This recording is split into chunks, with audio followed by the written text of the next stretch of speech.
বসুন, আমার বাবা তোমাকে মেনে নিয়েছে। এই দেখো জামাই ষষ্ঠীর জন্য ফোন করেছে। কি বলো পাখি? হ্যাঁ। কিন্তু আমার তো জামা ষষ্ঠীতে যাওয়ার মতো ভালো জামা প্যান্ট নেই। আরে তুমি এটা পরে চলো, বাবা জানে তুমি গরিব। ঠিক আছে চলো। দাঁড়া বসন, শ্বশুর বাড়ি গেলে মিষ্টি নিয়ে যেতে হয়। কটা নারকেল লাড়ু বানিয়েছে, এটা নিয়ে যা। দেখি বৌমা, থাক থাক, তাড়াতাড়ি চলে আসবে। আসি মা।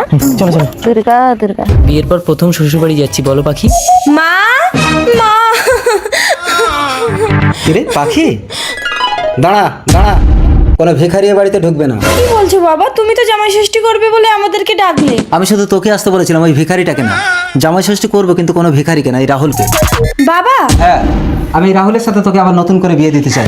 রাহুল, এই ভিখারিটাকে ঘাড় ধাক্কা দিয়ে ঘর থেকে বের করে দাও, যাও। হবে, চল চলো। দাঁড়াও, ধাক্কা দিতে হবে না, আমরা চলে যাচ্ছি। দাঁড়া পাখি, তুই যদি এ ঘর থেকে যাস তাহলে আমি বিষ খেয়ে আত্মহত্যা করবো। বাবা অবশ্য তুই যদি নিজের স্বার্থের কথা ভাবিস তাহলে এই ভিখারিটার সাথে যেতে পারিস। চলে এসো পাখি। আমি যাব না বসুন, তুমি চলে যাও। পাখি, কখনো কখনো বাবা মায়ের জেদ পূরণ করতে সন্তানের স্বপ্নকে বলি দিতে হয়। তুমি চলে যাও বসুন। আমি ছিলাম তোমার চোখের মনি। ও কাম অন ডার্লিং। রে বসন, তুই চলে এলিস কেন? বৌমা কোথায়? চল দেখি। এই রাহুল, তুমি এতদিন আমার সাথে প্রেম করে এখন তুমি আমার মেয়েকে বিয়ে করবে? এই তোমার চরিত্র? আর এই ছেলেকে আমাকে বিয়ে করতে বলেছিলে? দাঁড়াও, বাবা সুখ। এই আমার স্বামী।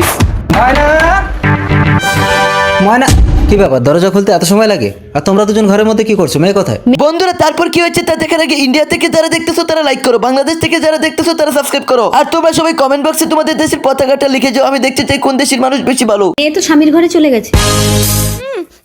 মিথ্যে কথা বলছো? এই তো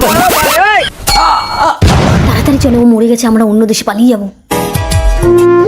বৌমা, কি ব্যাপার, এত সময় ধরে ডাকছি কেউ বেরোচ্ছে না কেন? মা চলো তো দেখি। মা জলানো। বাবা জল। জল। দাও দাও।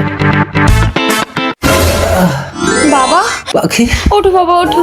অর্থের অহংকারে আমি মানুষ চিনতে ভুল করেছি রে মা। যাকে এত অবহেলা করলাম শেষে কিনা সেই আমার প্রাণ বাঁচালো। আমাকে ক্ষমা করে দিও বাবা, আজ থেকে আমার সবকিছু তোমার হাতে তুলে দিলাম।